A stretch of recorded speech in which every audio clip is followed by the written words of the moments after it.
നമസ്കാരം. എൻ്റെ പേര് സന്തോഷ്. ഇലക്ട്രിക്കൽ ഇൻസ്പെക്ടറേറ്റിലെ ഡെപ്യൂട്ടി ചീഫ് ഇലക്ട്രിക്കൽ ഇൻസ്പെക്ടറാണ്.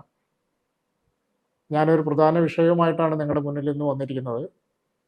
എല്ലാ വർഷവും ജൂൺ അവസാന വാരം വൈദ്യുത സുരക്ഷാ വാരമായിട്ട് ഇലക്ട്രിക്കൽ ഇൻസ്പെക്ടറേറ്റ് ആചരിച്ചു വരികയാണ്. അതിൻ്റെ ഭാഗമായിട്ട് ഈ വർഷം 2026 ജൂൺ 26 മുതൽ ജൂലൈ 2 വരെ, അതായത് നാളെ വരെ വൈദ്യുത സുരക്ഷാ വാരം നടക്കുകയാണ്. ഇതിൻ്റെ ഭാഗമായിട്ട് ജില്ലയിൽ നിരവധി ബോധവൽക്കരണ പരിപാടികൾ സംഘടിപ്പിക്കുന്നുണ്ട്. ഈ വർഷത്തെ മുദ്രാവാക്യം എന്ന് പറയുന്നത് ഇന്നത്തെ അവബോധം നാളത്തെ പ്രതിരോധം എന്നാണ്. അതായത് വൈദ്യുത അപകടങ്ങളെക്കുറിച്ചുള്ള കൃത്യമായ അവബോധം സൃഷ്ടിക്കുക എന്നുള്ളതാണ് ഈ വർഷത്തെ നമ്മുടെ മുദ്രാവാക്യം. അതിൻ്റെ ഭാഗമായിട്ടാണ് നിങ്ങളുടെ മുന്നിൽ ഞാൻ വന്നിരിക്കുന്നത്. വീടുകളിൽ വൈദ്യുതി സുരക്ഷ ഉറപ്പാക്കുന്നതിനായി എടുക്കേണ്ട അടിസ്ഥാന മുൻകരുതലുകൾ എന്തൊക്കെയാണ്? വീടുകളിൽ ഏറ്റവും കൂടുതൽ വൈദ്യുത അപകടങ്ങൾ കഴിഞ്ഞ വർഷം ഉണ്ടായിരിക്കുന്നത് വീടുകളിലാണ്. നമുക്കറിയാം, വ്യവസായ ശാലകളുണ്ട്, മറ്റ് കമേഴ്ഷ്യൽ ബിൽഡിങ്ങുകളുണ്ട്, അതേപോലെ തന്നെ വീടുകളുണ്ട്, പൊതുസ്ഥലങ്ങളുണ്ട്. ഇതിലേറ്റവും കൂടുതൽ വൈദ്യുത അപകടങ്ങൾ ഉണ്ടായിരിക്കുന്നത് കഴിഞ്ഞ വർഷം വീടുകൾ വെച്ചാണ്. അതുകൊണ്ടാണ് വീടുകളിൽ വൈദ്യുത സുരക്ഷയ്ക്ക് പ്രാധാന്യമുള്ളത്. വീടുകളിൽ പ്രധാനമായും നമ്മൾ ശ്രദ്ധിക്കേണ്ടത് വീട്ടിലെ വയറിംഗ് തന്നെയാണ്. വീട്ടിലെ വയറിംഗ് കുറ്റമറ്റതായിരിക്കണം. ആ വയറിങ്ങിന് ഉപയോഗിച്ചിരിക്കുന്ന വയറിംഗ് മെറ്റീരിയൽസ് ISI മുദ്രയുള്ളതായിരിക്കണം, അതായത് നിലവാരമുള്ളതായിരിക്കണം. കൂട്ടത്തിൽ വയറിങ്ങിൻ്റെ പ്രധാന ഭാഗം എന്ന് പറയുന്നത് അതിൻ്റെ എർത്തിങ് ആണ്. അതിൻ്റെ എർത്തിങ് കുറ്റമറ്റതായിരിക്കണം. അതോടൊപ്പം തന്നെ സർക്യൂട്ടിൽ RCCB അല്ലെങ്കിൽ ELCB എന്ന് പറയുന്ന എർത്ത് ലീക്കേജ് സർക്യൂട്ട് ബ്രേക്കർ അത് ഉണ്ടായിരിക്കണം എന്നുള്ളത് അത്യാവശ്യമാണ്. പല പഴയ വീടുകളിലും ഇതില്ല. അതുകൊണ്ടാണ് വീടുകളിൽ വ്യാപകമായിട്ട് വൈദ്യുത അപകടങ്ങൾ ഉണ്ടാകുന്നത്. കാരണം നമ്മൾ ഉപയോഗിക്കുന്ന ഉപകരണങ്ങൾ പലപ്പോഴും കേടാവാം, നിരന്തരം ഉപയോഗിക്കുന്നതുകൊണ്ട് കേടാവാം. അങ്ങനെ വരുമ്പോൾ ഉപകരണങ്ങളിൽ നിന്ന് വൈദ്യുതി ലീക്കേജ് ഉണ്ടാവാം, ഷോക്ക് അടിക്കാം. അപ്പോൾ ഈ പറയുന്ന RCCB അല്ലെങ്കിൽ earth leakage circuit breaker, RCCB എന്ന് പറയുമ്പോൾ റെസിഡുവൽ കറണ്ട് സർക്യൂട്ട് ബ്രേക്കറാണ്. LCB എന്ന് പറയുമ്പോൾ എർത്ത് ലീക്കേജ് സർക്യൂട്ട് ബ്രേക്കറാണ്. ഇത് രണ്ടും ഒന്ന് തന്നെയാണ്. അത് ഉണ്ടെങ്കിൽ ഉടനെ തന്നെ സപ്ലൈ വിച്ഛേദിച്ച് നമ്മളെ ഷോക്കിൽ നിന്ന് രക്ഷപ്പെടുത്തും. അത് നിർബന്ധമായും എല്ലാ വീട്ടിലും ഉണ്ടായിരിക്കണം. അതോടൊപ്പം തന്നെ ഒരു പ്ലഗിൽ നിന്ന് ഒന്നിലധികം ഉപകരണങ്ങൾ കണക്ട് ചെയ്യരുത്. അങ്ങനെ പലയിടത്തും കണ്ടിട്ടുണ്ട് നമ്മൾ.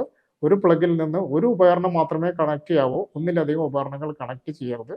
എല്ലാ ഉപകരണത്തിനും അതിൻ്റെ അടുത്ത് തന്നെ സ്വിച്ച് ഉണ്ടായിരിക്കണം.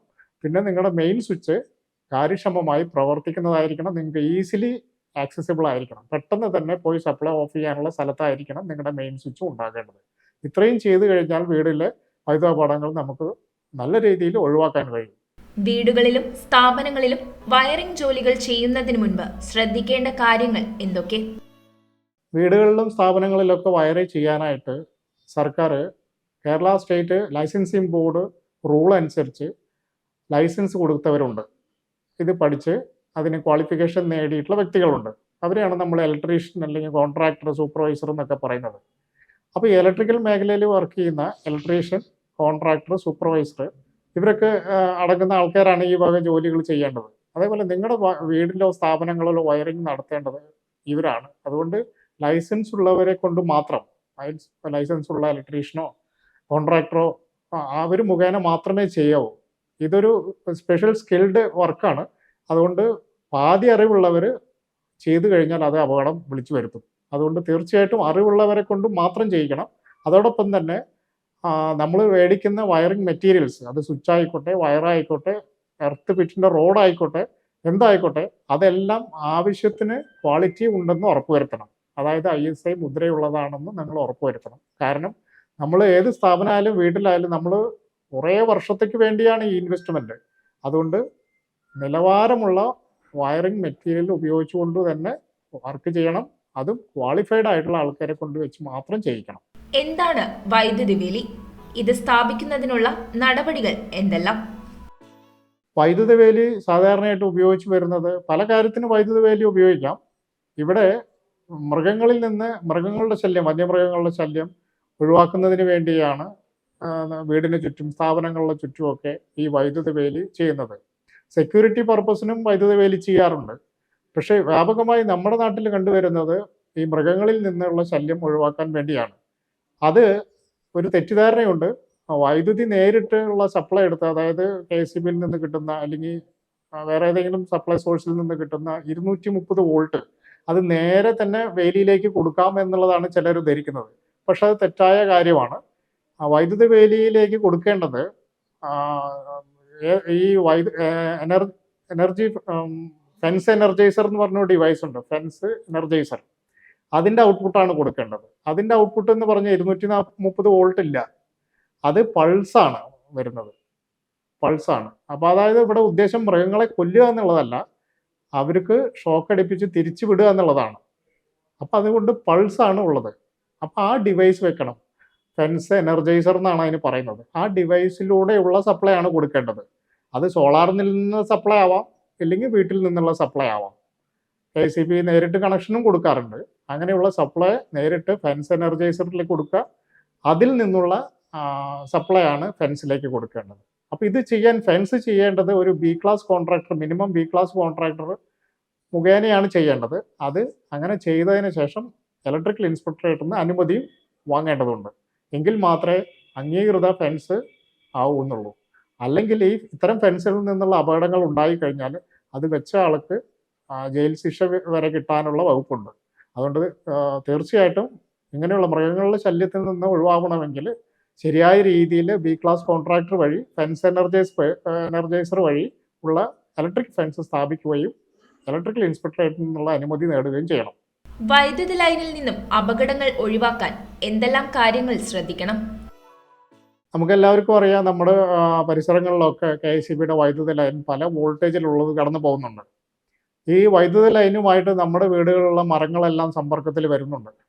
ഈ മരങ്ങൾ ഒരു പരിധിവരെ അപകടങ്ങൾ ഉണ്ടാക്കുന്നതാണ്. കാരണം മരങ്ങളിലെ ശീരങ്ങളിലൂടെ വൈദ്യുതി ചോർച്ച ഉണ്ടായി നമുക്ക് ഷോക്കടിക്കാം. തന്നെയല്ല, മരങ്ങളുടെ ചില്ലകൾ പൊട്ടി ലൈനിലേക്ക് വീണ് ലൈൻ പൊട്ടി താഴെ വീഴാനും സാധ്യതയുണ്ട്. നമ്മൾ കണ്ടുവരുന്നത് KCB ലൈൻ പൊട്ടി വീണ് കഴിഞ്ഞാൽ ഉടനെ തന്നെ സപ്ലൈ വിച്ഛേദിക്കപ്പെടേണ്ടതാണ്. പക്ഷേ 3 ഫേസ് ലൈനിൽ താഴെയുള്ള വോൾട്ടേജുകൾ, അതായത് 240 വോൾട്ട് അല്ലെങ്കിൽ 433 വോൾട്ടുള്ള ലൈനുകൾ, 3 ഫേസ് സിംഗിൾ ഫേസ് ലൈനുകൾ പൊട്ടി താഴെ വീണ് കഴിഞ്ഞാൽ സപ്ലൈ വിച്ഛേദിക്കപ്പെടാറില്ല. അപ്പോൾ അതുകൊണ്ട് തന്നെ ലൈൻ പൊട്ടി താഴെ കണ്ടു കഴിഞ്ഞാൽ നമ്മൾ ചെയ്യേണ്ടത് ഉടനെ തന്നെ KCBയുടെ എമർജൻസി നമ്പറുണ്ട്, ആ നമ്പറിലേക്ക് വിളിച്ചു പറയാം, ഇങ്ങനെ ലൈൻ പൊട്ടി കിടക്കുന്നുണ്ട്, താഴെ അപകടമാണ്, ഉടനെ തന്നെ സപ്ലൈ വിച്ഛേദിക്കണമെന്നുള്ള ഇത് അവരെ അറിയിക്കുക. അങ്ങനെ അറിയിക്കുമ്പോൾ ഉടനെ തന്നെ അവർ ആ ഭാഗത്തേക്കുള്ള സപ്ലൈ വിച്ഛേദിക്കും. സപ്ലൈ വിച്ഛേദിച്ചതിന് ഒന്ന് ഉറപ്പ് വരുത്തിയതിന് ശേഷം മാത്രമേ നമ്മൾ ലൈനിൻ്റെ സമീപത്തേക്ക് പോകാവൂ. അങ്ങനെ കണ്ടിട്ടുണ്ടെങ്കിൽ, ഇനിയിപ്പോൾ വെള്ളം ഉണ്ടെങ്കിൽ, താഴെ കിടക്കുന്ന കണ്ടക്ടറിൻ്റെ അടുത്ത് വെള്ളം ഉണ്ടെങ്കിൽ കൂടുതൽ അപകടമാണ്. അതുകൊണ്ട് ഒരു കാര്യം ശ്രദ്ധിക്കണം, നമ്മൾ ലൈനിൻ്റെ അടുത്തേക്ക് ഒരു കാരണവശാലും പോകരുത്. ഉടനെ തന്നെ KCBയുടെ നമ്പറിൽ വിളിച്ച് സപ്ലൈ ഓഫ് ചെയ്തതിന് ശേഷം മാത്രമേ അതിൻ്റെ പരിസരത്തേക്ക് പോകാവൂ, അല്ലാതെ പോയി തുടരുത്. അങ്ങനെ ഒരുപാട് അപകടങ്ങൾ ഉണ്ടായിട്ടുണ്ട്, ഇപ്പോഴും ഉണ്ടാകുന്നുണ്ട്, പലയിടത്തും ഉണ്ടാകുന്നുണ്ട്. പക്ഷേ നമ്പർ ഓഫ് ആക്സിഡൻറ്റ് കുറവാണ് അതിൽ. പക്ഷെ എന്നിരുന്നാലും ശ്രദ്ധിക്കണം. കൂടാതെ ലൈനിന് സമീപത്ത് കുറച്ച് വർഷങ്ങൾക്ക് മുന്നേ ഈ അപകടങ്ങൾ കൂടുതലായിരുന്നു, ഇപ്പോൾ കുറഞ്ഞിട്ടുണ്ട്. ലൈനിൻ്റെ സമീപത്ത് ഇരുമ്പ് തോട്ടി എന്ന് പറഞ്ഞാൽ അലുമിനിയം തോട്ടി ആയാലും വേണ്ടില്ല, ഇരുമ്പ് കൊണ്ടുള്ള മറ്റു തോട്ടി ആയാലും കുഴപ്പമില്ല, വൈദ്യുതി കടന്നു പോകുന്ന മെറ്റീരിയൽ, അതായത് മെറ്റൽസ്, അതുകൊണ്ടുള്ള തോട്ടി ഉപയോഗിക്കരുത്. പിന്നെ അലുമിനിയം ഏണിയോ കണ്ടക്ട് ചെയ്യുന്ന മെറ്റീരിയൽ കൊണ്ടുള്ള ഏണിയോ കോണിയോ ഒന്നും ഉപയോഗിക്കരുത്. ഇതെല്ലാം പോയി തൊടണമെന്നില്ല, സമീപത്ത് ചെന്നാൽ തന്നെ അത് കണ്ടക്ഷൻ ഉണ്ടാവും, അങ്ങനെ അപകടങ്ങൾ ഉണ്ടാവും. അതുകൊണ്ട് അത്തരം സാധനങ്ങൾ, തോട്ടിയോ ഏണിയോ കോണിയോ ഒന്നും ഈ ലൈനിൻ്റെ സമീപത്തേക്ക് കൊണ്ടുവരാതെ ഇരിക്കാൻ ശ്രദ്ധിക്കുക. പിന്നെ മരത്തിൻ്റെ ചില്ലകൾ മുറിക്കണമെങ്കിൽ, ലൈനുമായിട്ട് സമ്പർക്കത്തിൽ ഇരിക്കുന്ന മരത്തിൻ്റെ ചില്ലകൾ മുറിക്കണമെങ്കിൽ നിങ്ങൾ KCBയുമായി ആദ്യം ബന്ധപ്പെടുക. എന്നിട്ട് ആ ലൈൻ ഓഫ് ചെയ്ത് തരാൻ ആവശ്യപ്പെടുക. അവർ ഉടനെ തന്നെ വന്നത് ഓഫ് ചെയ്ത് തരും. അവർ അതിന് വേറെ കാലതാമസമൊന്നും വരില്ല, അത് ഉടനെ തന്നെ അവർ ലൈൻ ഓഫ് ചെയ്ത് തരും. ഓഫ് ചെയ്തതിന് ശേഷം വേണം നിങ്ങൾ മരത്തിൻ്റെ കമ്പുകൾ മുറിച്ച് മാറ്റാനായിട്ട്. അങ്ങനെ അപകടങ്ങൾ ഉണ്ടാകുന്നത് ശ്രദ്ധിച്ചിട്ടുണ്ട്. 110 വോൾട്ടേജിൽ ലൈനിൻ്റെ സമീപത്തുള്ള മരക്കൊമ്പുകൾ മുറിച്ചിട്ട് പോലും അവരെ അറിയിച്ചിട്ടില്ല. അറിയിക്കാതെ മുറിക്കുമ്പോൾ അപകടങ്ങൾ ഉണ്ടായത് നമ്മൾ ശ്രദ്ധയിൽപ്പെട്ടിട്ടുണ്ട്. അതുകൊണ്ട് ഒരു കാരണവശാലും ലൈനിന് സമീപത്തുള്ള മരച്ചില്ലകൾ മുറിക്കാൻ വേണ്ടി നിങ്ങൾ തുനിയരുത്. അത് KCB അറിയിച്ചതിന് ശേഷം മാത്രമേ അറിയിക്കാവൂ, ഇല്ലെങ്കിൽ അപകടം സംഭവിക്കും. വൈദ്യുതി മൂലം തീപിടുത്തമുണ്ടായാൽ ശ്രദ്ധിക്കേണ്ട കാര്യങ്ങൾ എന്തെല്ലാം? പലയിടത്തും തീപിടുത്തം ഉണ്ടാവാറുണ്ട്. ഉടനെ തന്നെ എല്ലാവരും പറയുന്ന കാര്യമാണ് ഷോർട്ട് സർക്യൂട്ട് മൂലമാണ് തീപിടുത്തം ഉണ്ടാകുന്നതെന്ന്. പല തീപിടുത്തവും ഷോർട്ട് സർക്യൂട്ട് കൊണ്ടല്ല. പക്ഷെ എന്നിരുന്നാലും ആദ്യം പഴിചാരുന്നത് വൈദ്യുതിയാണ്. എന്നാൽ വൈദ്യുതി ഷോർട്ട് സർക്യൂട്ട് മൂലം ഉണ്ടാകുന്ന തീപിടുത്തങ്ങളിൽ നമ്മൾ സാധാരണ ചെയ്യുന്ന രീതിയിൽ ചെയ്യരുത്. അതായത് വെള്ളം ഉപയോഗിച്ച് തീ കെടുത്താൻ ശ്രമിക്കരുത്. കാരണം വൈദ്യുതി വെള്ളത്തിലൂടെ കൂടുതൽ അപകടകാരിയാണ്. അതുകൊണ്ട് തന്നെ തീപിടുത്തം കണ്ടു കഴിഞ്ഞാൽ നമ്മൾ ചെയ്യേണ്ടത് ആദ്യം തന്നെ ആ തീപിടുത്തം നടക്കുന്ന സ്ഥലത്തേക്കുള്ള വൈദ്യുതി വിച്ഛേദിക്കുക എന്നുള്ളതാണ്. അതിനുശേഷം വേണം ഈ പറയുന്ന എന്തെങ്കിലും ചെയ്യാനായിട്ട്. അതും വെള്ളം ഒഴിക്കാൻ ശ്രമിക്കരുത്. അതിന് ഡ്രൈ കെമിക്കൽ പൗഡർ, അല്ലെങ്കിൽ കാർബൺ ഡൈ ഓക്സൈഡ്, അല്ലെങ്കിൽ മണല്, ഉണങ്ങിയ മണല്, ഇതൊക്കെ ഉപയോഗിച്ചിട്ടാണ് തീ കെടുത്തേണ്ടത്. അല്ലാതെ വെള്ളം ഒഴിച്ച് കെടുത്തരുത്. ഈ ഷോർട്ട് സർക്യൂട്ട് ഇല്ലാതാക്കാൻ വേണ്ടി ഏതൊരു സ്ഥാപനമാണോ വീടാണോ അതിൽ ഫ്യൂസ് അല്ലെങ്കിൽ MCB കൃത്യമായിട്ട് സർക്യൂട്ടിൽ വേണം. കാരണം ഷോർട്ട് സർക്യൂട്ട് ഉണ്ടാകാനുള്ള അത് തടയുന്നതിനുള്ള ഡിവൈസ് അതാണ്, ഫ്യൂസ് അല്ലെങ്കിൽ മിനിയേച്ചർ സർക്യൂട്ട് ബ്രേക്കർ, MCB എന്നുള്ളത്. പിന്നെ മറ്റൊരു പൊട്ടൻഷ്യൽ ഏരിയ ആണ് ബാറ്ററി റൂം എന്ന് പറയുന്നത്. ബാറ്ററി റൂമിൽ നിന്ന് ബാറ്ററി പൊട്ടിത്തെറിച്ചിട്ടോ ബാറ്ററിയുടെ ടെർമിനൽ ഷോർട്ടായിട്ടോ ഒക്കെ തീ പിടിക്കാറുണ്ട്. അതുകൊണ്ട് ബാറ്ററി റൂം വളരെ ശ്രദ്ധയോടുകൂടി കൈകാര്യം ചെയ്യേണ്ട ഒരു കാര്യമാണ്. ബാറ്ററി റൂമിൽ ആവശ്യത്തിന് വെന്റിലേഷൻ വേണം. തന്നെയുമല്ല, അത് ഓഫീസ് റൂമിൻ്റെ നടുക്കിൽ കൊണ്ടുവയ്ക്കരുത്, ഏതെങ്കിലും ഒരു വശത്ത് കൊണ്ടുവയ്ക്കണം. അതിന് ആവശ്യമായ വെന്റിലേഷൻ തീർച്ചയായിട്ടും കൊടുക്കണം. ഇല്ലെങ്കിൽ അവിടെ നിന്ന് തീ ഉണ്ടാകാനുള്ള സാധ്യത ഉണ്ട്. ഒരാൾക്ക് വൈദ്യുതാഘാതം ഏറ്റതായി മനസ്സിലായാൽ എന്താണ് ചെയ്യേണ്ടത്? വൈദ്യുതാപകടങ്ങൾ ഉണ്ടാവാതിരിക്കാനുള്ള കാര്യങ്ങളാണ് നമ്മൾ ഇത്രയും സമയം പറഞ്ഞത്. ഇനി ഒരാൾക്ക് വൈദ്യുതി ഷോക്ക് ഏൽച്ചു എന്ന് നമ്മൾക്ക് ശ്രദ്ധയിൽപ്പെട്ടു കഴിഞ്ഞാൽ നമ്മൾ ആദ്യം ചെയ്യേണ്ടത് അയാളെ വൈദ്യുതിയുമായുള്ള ബന്ധം വിച്ഛേദിക്കുക എന്നുള്ളതാണ്. അയാളെ വേണമെങ്കിൽ നമുക്ക് വൈദ്യുതി ഓഫ് ചെയ്ത് ബന്ധം വിച്ഛേദിപ്പിക്കാം.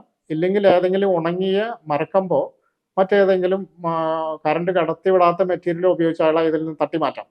തട്ടിമാറ്റിയതിന് ശേഷം അയാൾക്ക് കൃത്രിമ ശ്വാസം കൊടുത്തുകൊണ്ട് അയാളെ പൂർവ്വസ്ഥിതിയിൽ, ചിലപ്പോൾ അയാളെ ബോധം കെടും. അങ്ങനെ ബോധം കെടുമ്പോൾ ശ്വാസം കുറച്ച് നേരത്തേക്ക് അയാൾക്ക് നിലയ്ക്കും. അങ്ങനെ വരുമ്പോൾ കൃത്രിമ ശ്വാസം കൊടുത്തുകൊണ്ട് അയാളെ പൂർവ്വസ്ഥിതിയിലേക്ക് കൊണ്ടുവരണം. അതിനെയാണ് CPR എന്ന് പറയുന്നത്. ഈ CPR കൊടുത്തതിന് ശേഷം കുറച്ച് നേരം നോക്കുക. അതിനുശേഷം തന്നെ ഉടനെ തന്നെ ഹോസ്പിറ്റലിൽ കൊണ്ടുപോകണം. അപ്പോൾ സൈറ്റിൽ വെച്ച് ഉടനെ ചെയ്യാവുന്ന കാര്യങ്ങൾ ഇത്രയാണ്. അതായത് വൈദ്യുതി ബന്ധം വിച്ഛേദിക്കുക. വിച്ഛേദിച്ചതിന് ശേഷം അയാളുടെ നോക്കുക, അയാൾക്ക് ശ്വാസോച്ഛ്വാസം ഉണ്ടോ, നമ്മൾ വിളിക്കുമ്പോൾ അയാൾ അനങ്ങുന്നുണ്ടോ, ഇതൊക്കെ നോക്കിയിട്ട് ഇല്ല എങ്കിൽ ഉടനെ തന്നെ കൃത്രിമ ശ്വാസം കൊടുത്തുകൊണ്ട് അയാളെ പൂർവ്വസ്ഥിതിയിലേക്ക് കൊണ്ടുവരാൻ ശ്രമിക്കുക. അതിനുശേഷം ഉടനെ തന്നെ ഹോസ്പിറ്റലിൽ കൊണ്ടുപോകണം. ഉടനെ തന്നെ കൊണ്ടുപോകണം. പിന്നെ ഇത് ചെയ്യരുത്, ഉടനെ വെള്ളം കൊടുക്കരുത്. ഈ CPR കൊടുക്കാനായിട്ട് താമസിക്കുമായിരുന്നു. അതുകൊണ്ട് തന്നെ ഈ CPR എല്ലാവരും അറിഞ്ഞിരിക്കേണ്ടത്, എങ്ങനെയാണ് കൃത്രിമ ശ്വാസം കൊടുക്കേണ്ടതെന്ന് നമ്മളെല്ലാവരും മനസ്സിലാക്കിയിരിക്കേണ്ടതാണ്. അത് യൂട്യൂബിലൊക്കെ ഇഷ്ടംപോലെ വീഡിയോസ് ഉണ്ട്, അത് ഏതെങ്കിലും കണ്ട് നമ്മൾ മനസ്സിലാക്കേണ്ടതാണ്. ഇയാളുടെ ശ്വാസകോശത്തിലേക്ക് വെള്ളം പോകും ആ സമയത്ത് കൊടുത്തു കഴിഞ്ഞാൽ. അതുകൊണ്ട് ആ സമയത്ത് വെള്ളം കൊടുക്കരുത് എന്നാണ് പറയുന്നത്. ഇയാൾ നോർമൽ സ്ഥിതിയിലേക്ക് തിരിച്ചു വന്നതിന് ശേഷം ആവാം, ഉടനെ തന്നെ കൊടുക്കരുത്. ഇയാൾ ബോധാവസ്ഥയിൽ വന്ന് ഇയാൾ CPR കൊടുത്ത് ഇയാൾ നോർമൽ ആയതിനു ശേഷം കൊടുക്കാം, ഉടനെ തന്നെ കൊടുക്കാൻ ശ്രമിക്കരുത്. ഉത്സവം, പെരുന്നാളുകൾ തുടങ്ങിയ പരിപാടികളിൽ താൽക്കാലിക വൈദ്യുതി പ്രതിഷ്ഠാപനം സ്ഥാപിക്കുമ്പോൾ ശ്രദ്ധിക്കേണ്ട കാര്യങ്ങൾ എന്തെല്ലാം? ഉത്സവം, പെരുന്നാളുകൾ എന്നൊക്കെ പറയുമ്പോൾ 100 പേരിൽ കൂടുതൽ ആൾക്കാർ അസംബിൾ ചെയ്യുന്ന സ്ഥലത്തെല്ലാം ഉണ്ടാകുന്ന താൽക്കാലിക വൈദ്യുത വയറിങ്ങുകൾക്ക് ഇലക്ട്രിക്കൽ ഇൻസ്പെക്ടറിൻ്റെ അനുമതി വേണ്ടത് അത്യാവശ്യമാണ്. അങ്ങനെയാണ് നിയമം പറയുന്നത്. ഇത്തരം താൽക്കാലിക പ്രതിഷ്ഠാപനങ്ങളിൽ നമ്മൾ കണ്ടുവരുന്നത് താൽക്കാലിക ജനറേറ്റർ സ്ഥാപിക്കാം. അതേപോലെ ഇലുമിനേഷന് വേണ്ടിയിട്ടുള്ള ലൈറ്റുകൾ സ്ഥാപിക്കുന്നത് കണ്ടിട്ടുണ്ട്. അലങ്കാര ലൈറ്റുകൾ നിങ്ങൾ ഒരുപാട് കണ്ടിട്ടുണ്ടാവുമല്ലോ. അപ്പോൾ ഇത്തരം ലൈറ്റുകളൊക്കെ പെടും. താൽക്കാലിക ജനറേറ്ററിൻ്റെയും അനുമതി വേണം. അതേപോലെ ഈ ഇലുമിനേഷൻ ലൈറ്റിൻ്റെയും അനുമതി വാങ്ങണം. അനുമതി ഇവിടുന്ന് വാങ്ങണ്ടാത്ത കുറച്ച് പേര് അസംബിൾ ചെയ്യുന്നുള്ളൂ എങ്കിലും ശ്രദ്ധിക്കേണ്ട കാര്യങ്ങൾ ഇതാണ്. അതായത് ഈ ഇലുമിനേഷൻ ഉപയോഗിക്കുന്ന ലൈറ്റുകൾ പരമാവധി DC ലൈറ്റുകളായാൽ നല്ലതാണ്. അതായത് DC ലൈറ്റുകൾ എന്ന് പറയുന്നത് ഒരു അഡാപ്റ്റർ വഴിയാണ് സപ്ലൈ ചെയ്യുക. നമ്മൾ കണ്ടിട്ടുണ്ട്, LED ലൈറ്റുകളെല്ലാം കണ്ടിട്ടുണ്ടാവും. അതിന് കുറഞ്ഞ വോൾട്ടേജ് മതി അതിനൊക്കെ പ്രകാശിക്കാനായിട്ട്. അങ്ങനെയുള്ള ലൈറ്റുകളാണെങ്കിൽ അപകടം കുറവാണ്. അഡാപ്റ്ററിൽ വരെ AC സപ്ലൈ വരുന്നുള്ളൂ. അതിനുശേഷം വരുന്നത് കുറഞ്ഞ വോൾട്ടേജിൻ്റെ സപ്ലൈ ആണുള്ളതാണ്. അപ്പോൾ നമുക്ക് അപകടം കുറവാണ്. ഇനി AC സപ്ലൈ കൊടുക്കുന്നുണ്ടെങ്കിൽ, നേരിട്ട് കൊടുക്കുന്നുണ്ടെങ്കിൽ അതിൽ അപകടമുണ്ട്. അപകടം ഉണ്ടാവാനുള്ള സാധ്യതയുണ്ട്. അതുകൊണ്ട് തന്നെ ELCB ഉള്ള സർക്യൂട്ടിൽ നിന്ന് മാത്രം കൊടുക്കുക. നേരത്തെ പറഞ്ഞ പോലെ എർത്ത് ലീക്കേജ് സർക്യൂട്ട് ബ്രേക്കർ അല്ലെങ്കിൽ RCCB ഉള്ള സർക്യൂട്ടിൽ നിന്ന് മാത്രം കൊടുക്കുക. പിന്നെ ജനറേറ്റർ സപ്ലൈ കൊടുക്കുന്നുണ്ടെങ്കിൽ തീർച്ചയായിട്ടും അത് എർത്ത് ചെയ്തിരിക്കുന്ന ന്യൂട്രലിൽ എർത്ത് ചെയ്തിരിക്കണം. കൃത്യമായിട്ട് ചേഞ്ച് ഓവർ ഉണ്ടായിരിക്കണം. 10 kVയുടെ മുകളിലാണെങ്കിൽ ഇലക്ട്രിക്കൽ ഇൻസ്പെക്ടറിന്റെ അനുമതി നിർബന്ധമായും പോർട്ടബിൾ ജനറേറ്റർ ആവശ്യമാണ്. അപ്പം ഇത്തരം കാര്യങ്ങൾ ശ്രദ്ധിച്ചു കഴിഞ്ഞാൽ ഈ പെരുന്നാൾ ഉത്സവങ്ങളിൽ വരുന്ന അപകടങ്ങളെല്ലാം കുറയ്ക്കാൻ പറ്റും നമുക്ക്. കൺസ്ട്രക്ഷൻ മേഖലയിൽ വൈദ്യുത അപകടങ്ങൾ ഒഴിവാക്കുന്നതിനുള്ള നടപടികൾ എന്തെല്ലാമാണ്? കൺസ്ട്രക്ഷൻ മേഖലയിൽ വളരെയധികം ശ്രദ്ധിക്കേണ്ട ഒരു കാര്യങ്ങളുണ്ട്. കാരണം എന്ന് വെച്ചാൽ വളരെ റഫായിട്ടാണ് വയറിംഗ് ഉണ്ടാവുക. ആ സമയത്ത് സ്ഥിരം വയറിംഗ് ഇല്ല, PVC പൈപ്പിലൂടെയൊന്നും വയർ ഇട്ടിട്ടില്ല. അതെല്ലാം തറയിലൂടെ ആണ് കെടുക്കുക. തന്നെയല്ല, തറയിൽ വെള്ളം ഉണ്ടാവും. ബാക്കിയെല്ലാം ചിലപ്പോൾ ഇരുമ്പ് തണ്ടുകൾ ഉണ്ടാവും, പല പല സാധനങ്ങളുണ്ടാവും. അപ്പോൾ വളരെ ശ്രദ്ധിക്കേണ്ട ഒന്നാണ് കൺസ്ട്രക്ഷൻ സമയത്ത് ഉള്ള വൈദ്യുത വിതരണം. അപ്പോൾ അതിൽ ഈ പറയുന്ന പോലെ ടെമ്പററി കണക്ഷൻ KCBയിൽ നിന്ന് കിട്ടുമ്പോൾ തന്നെ ആ സർക്യൂട്ടിൽ ELCB ഇല്ലാതെ അവർ കണക്ഷൻ തരില്ല. ആ ELCB പലയിടത്തും വെക്കും, പക്ഷെ അത് വർക്ക് ചെയ്യുന്നതാകില്ല. അങ്ങനെ പലയിടത്തും അപകടങ്ങൾ കണ്ടിട്ടുണ്ട്. അപ്പോൾ എന്നും രാവിലെ ഈ കൺസ്ട്രക്ഷൻ മേഖലയിലുള്ള സർക്യൂട്ടിൽ ആ ELCB വർക്ക് ചെയ്യുന്നുണ്ട് എന്ന് ഉറപ്പുവരുത്തണം. രണ്ടാമത്തെ കാര്യം, ഈ കൺസ്ട്രക്ഷന് വേണ്ടി ഉപയോഗിക്കുന്ന പവർ ടൂൾസ് ഉണ്ട്. ഒരുപാട് പവർ ടൂൾസ് ഉണ്ട്. അതായത് കട്ടറുണ്ട്, ഗ്രൈൻഡറുണ്ട്, അതേപോലെ ഡ്രില്ലിംഗ് മെഷീൻ ഉണ്ട്. ഇതെല്ലാം വളരെ വോൾട്ടേജ് ഉപയോഗിച്ച് AC സപ്ലൈ ഉപയോഗിച്ചിട്ട് പ്രവർത്തിക്കുന്ന സാധനങ്ങളാണ്. ഇതെല്ലാം ഇൻസുലേഷൻ പ്രോപ്പർ ആണ് എന്നുള്ള ചെക്കിങ് കൂടി ചെയ്യേണ്ടത് അത്യാവശ്യമാണ്. ഇത് പ്രോപ്പർ അല്ലെങ്കിൽ സാധാരണഗതിയിൽ ELCB ഉള്ള സർക്യൂട്ടിൽ കൊണ്ട് കണക്ട് ചെയ്യുമ്പോൾ ട്രിപ്പ് ആവും. അങ്ങനെ ട്രിപ്പ് ആവുമ്പോൾ ശ്രദ്ധിക്കണം, നമ്മുടെ എക്യുപ്മെന്റിന് എന്തെങ്കിലും കുഴപ്പമുണ്ടോ എന്നുള്ളത്. അപ്പോൾ ആ പവർ ടൂൾസ് മതിയായ ഇൻസുലേഷൻ ഉള്ള സുരക്ഷിതമാണ് എന്ന് ഉറപ്പുവരുത്തിയതിന് ശേഷം മാത്രമേ ഉപയോഗിക്കാവൂ. അതോടൊപ്പം തന്നെ ഈ സർക്യൂട്ടിൽ ELCB ഉണ്ടെന്ന് ഉറപ്പുവരുത്തണം. പിന്നെ ഈ തറയിലൂടെ ഇട്ടിരിക്കുന്ന കേബിള് ഡബിൾ ഇൻസുലേറ്റഡ് കേബിൾ ആയിരിക്കണമെന്ന് നിയമം പറയുന്നുണ്ട്. അതായത് ഡബിൾ ഇൻസുലേറ്റഡ്, ഒരു ഇൻസുലേഷന്റെ മുകളിൽ വേറൊരു ഇൻസുലേഷൻ. അതായത് തറയിലൂടെ ഇത് പിടിച്ചു വലിക്കുമ്പോൾ ഉരയുമല്ലോ. അങ്ങനെ ഉരയുമ്പോൾ ഈ വയറിന് ഡാമേജ് വരാതിരിക്കാൻ വേണ്ടി ഡബിൾ ഇൻസുലേറ്റഡ് ആയിട്ടുള്ള വയറാണ് ഇതിന് ഉപയോഗിക്കേണ്ടതുണ്ട്. അതൊക്കെ ഉണ്ടെങ്കിൽ കൺസ്ട്രക്ഷൻ സമയത്തുണ്ടാകുന്ന അപകടങ്ങൾ നമുക്ക് നല്ല രീതിയിൽ ഇല്ലാതാക്കാൻ പറ്റും. പോർട്ടബിൾ ജനറേറ്റർ ഉപയോഗിക്കുമ്പോൾ ശ്രദ്ധിക്കേണ്ട കാര്യങ്ങൾ എന്തെല്ലാം? നേരത്തെ പറഞ്ഞ പോലെ പിന്നെ പോർട്ടബിൾ ജനറേറ്റർ എന്ന് പറയുമ്പോൾ ചെറിയ ജനറേറ്ററുകളാണ്, നമുക്ക് കൊണ്ടു നടക്കാവുന്ന ചെറിയ ചെറിയ ജനറേറ്ററുകൾ. പോർട്ടബിൾ ജനറേറ്ററിന്റെ ഇലക്ട്രിക്കൽ ഇൻസ്പെക്ടറേറ്ററിന് അനുമതി കിട്ടണമെങ്കിൽ 10 kVയോ അതിൻ്റെ മുകളിലുള്ള ജനറേറ്ററുകൾക്ക് അനുമതി എടുക്കണം. അല്ലാത്ത ജനറേറ്ററിന് അനുമതി എടുക്കേണ്ടത് ആവശ്യമില്ല. പക്ഷെ എന്നിരുന്നാലും ആ ജനറേറ്ററിൽ നിന്നുള്ള സപ്ലൈയും ഈ പറയുന്ന പോലെ ഒന്നാല് 230 വോൾട്ട് അല്ലെങ്കിൽ 415 വോൾട്ട് ഒക്കെ വരാം. സിംഗിൾ ഫേസിന് 230 വോൾട്ടും 3 ഫേസിന് 415 വോൾട്ടുമാണ്.